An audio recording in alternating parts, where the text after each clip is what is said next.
It's funny that no matter what film he appears in, no matter how he looks, Daniel Craig will always continue to look handsome. Regardless, he could be clean cut, shaven, and have a good haircut to go along with it, or he can just decide, well, you know what, I'm just gonna let my hair down, and while I'm at it, I'll just grow a beard. No matter what it is, this man can still look handsome, and it looks good on him both ways. So no matter what it is, I am fine with either or. It's just impressive because a lot of actors can't pull that, but yet he's probably one of the few that's like, yeah, I can pull off both. Lucky man.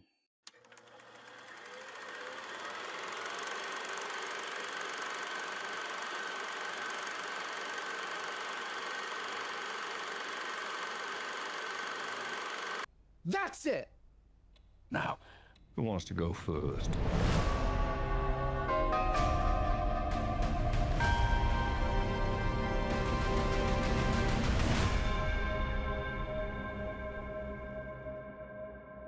Wake Up Dead Man, a Knives Out mystery is once again directed and written by Rian Johnson. The film has an ensemble cast that includes Daniel Craig, Josh O'Connor, Glenn Close, Josh Brolin, Mila Kunis, Jeremy Renner, Kerry Washington, Andrew Scott, Cailee Spaeny, Daryl McCormack, and Thomas Haden Church. Detective Benoit Blanc sifts through a series of suspects when one senior turns up dead. It's good to just have Rian Johnson brought back for another Knives Out mystery, along with Daniel Craig to lead us through this dangerous web of conspiracies. I'm just happy that we are getting another one of Knives Out movies because, man, it's been a hot minute. It's been like now, what, 3 years now? The last movie was just so damn good, and it's like, well, how can you possibly top that? I mean, to me, that is the perfect murder mystery in my eyes, and to me, I just don't know how this series can still top itself. So I was curious, but I was really looking forward to this, especially since it was going to be released in theaters again. Thank you for selective theaters. Not theaters, selective, which now means, oh no, are we doing this again? Where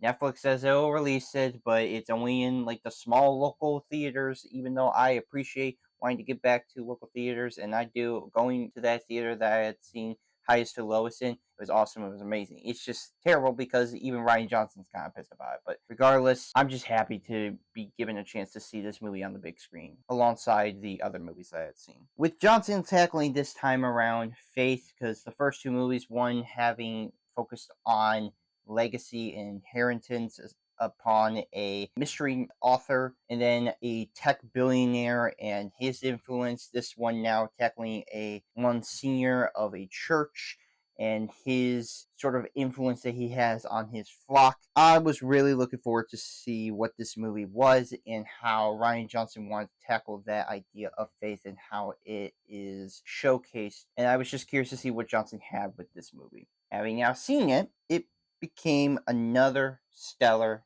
outing. Hands down, I will not deny that it is another great addition to this series. Albeit, and I say this and just stay with me now, probably is the weakest outing of this series. I understand we only have 3, but as of right now, I think this is my least favorite. Now, that does not mean it's a terrible movie by any means. I'm just saying, if I had to pick what is the one that I think is the weakest one of this said now trilogy, probably going to be this one. As always, though, Johnson continues to keep things entertaining while being relevant for today, especially when tackling faith. That is something that I was very much curious on what he was going to do with this. But before addressing my problems, my issues, here are the positives. The performances are exciting. The entire cast, particularly Craig, O'Connor, Close, and Brolin, play well with each other, bringing out their humor and emotions together. No matter what it is, there's just something about how Rian Johnson just manages to bring out performances out of his entire cast. And once again, Daniel Craig, bless his heart, I still love him as Benoit Blanc. I love this guy so much, and I can watch him endlessly whenever he's in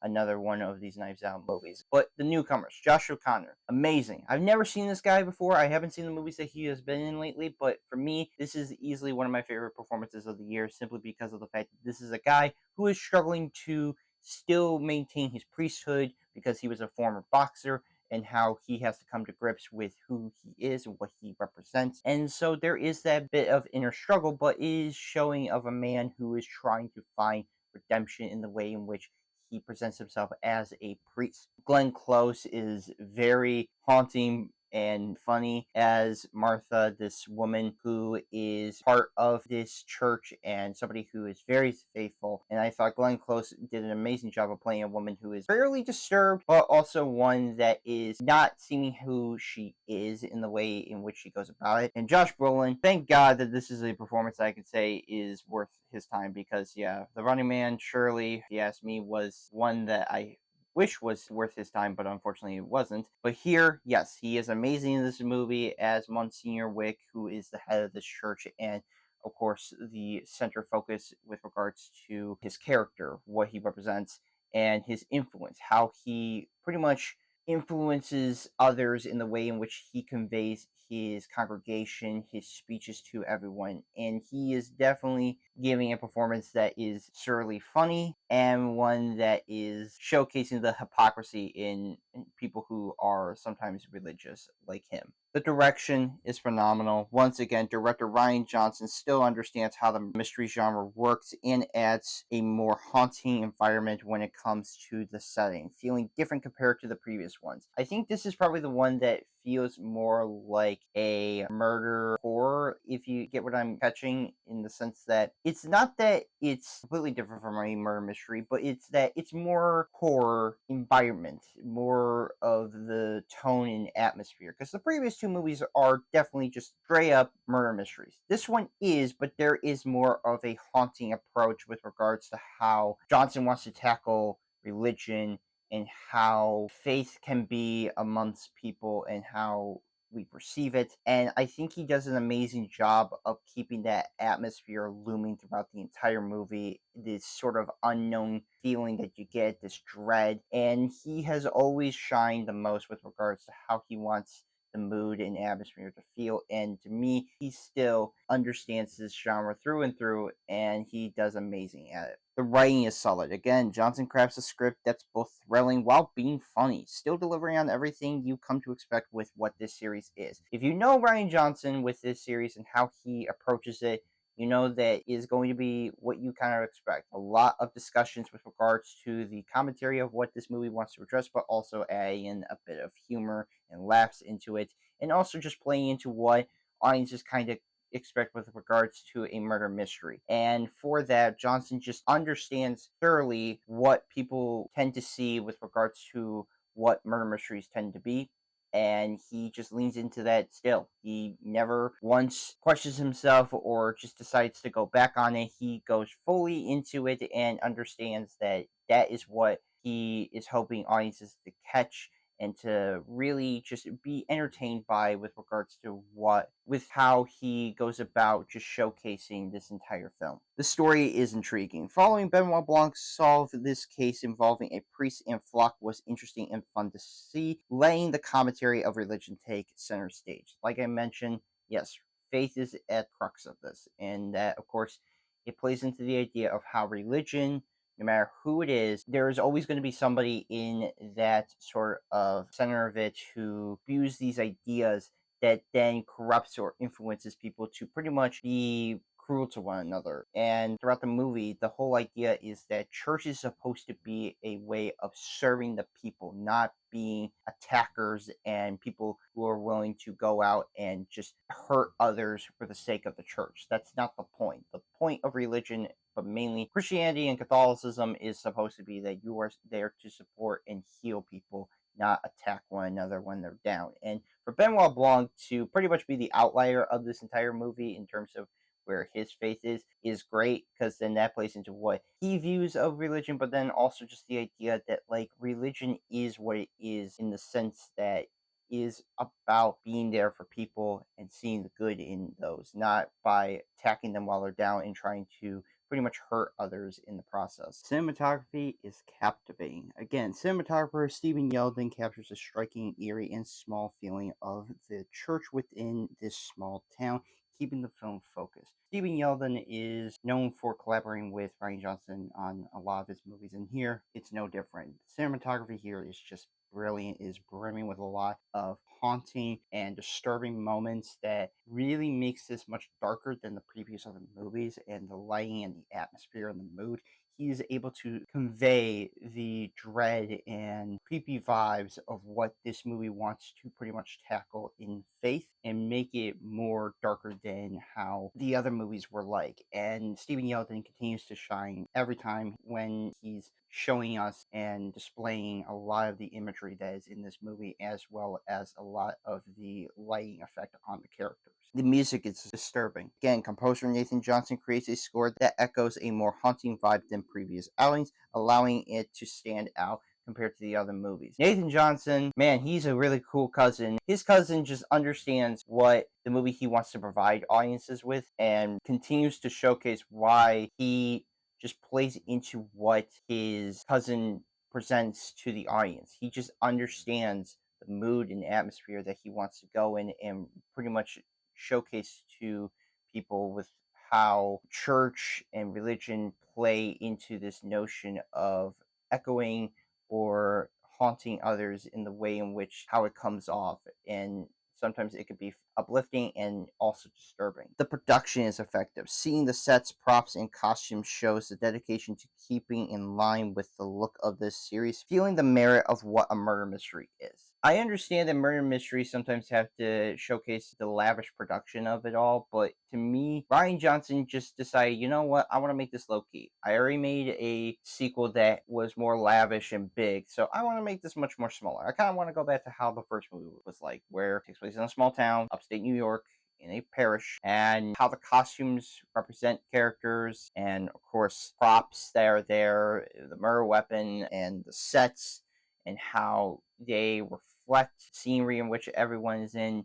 It's there. It's all there, top notch, hands down. Johnson, but really company, just really wanted to make sure that everything felt natural in the moment than being artificial. The editing is precise. Every cut feels right and on point to keep things going, always staying consistent. There's never a point where the editing just feels choppy or feels inconsistent with itself. It is always natural and flowing in the way in which it is supposed to be. And it's great to have a film that is always never diverting from the path and always continuing to go on as far as it can. Great outing, but one that has some flaws that makes it my least favorite of the three movies. I'm not necessarily saying this is a terrible film.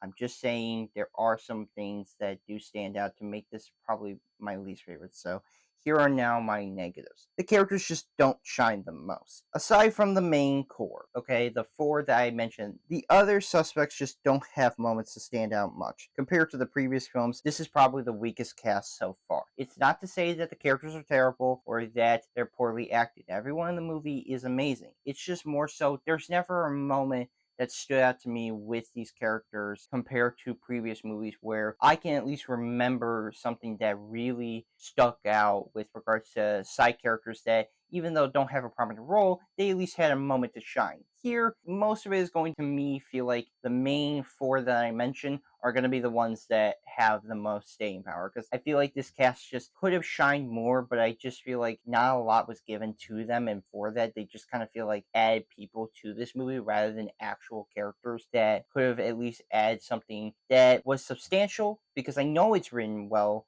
and the story for them in mind is there. It's just more so not enough screen presence to them. The pacing runtime is noticeable. While there are fast moments, it can feel dragged in others. With a runtime of 2 hours and 24 minutes, it goes on, I think, a little bit longer than it needs to. I think this is now the longest for this series, and I just feel like there were at times it felt like it was going to end, but then it just kind of kept on going. There were scenes like that where it felt like, okay, this is going to probably be the moment where it ends and wrap everything up, or this is going to be the moment. It just kind of kept on going and going as long as it can. There's a part of me that feels like there were probably parts where it could have been trimmed down, I think, a bit more than it was, but for what it is, I mean, it's fine, but I just think that this movie could have been, I think, a little bit shorter than almost being close to 2.5 hours. Still, Rian Johnson delivers on the suspense and laughs that comes with this series. Having this approach to faith and how dangerous it can be is something that is relevant now because of how in today's society people use Christianity and Catholicism to attack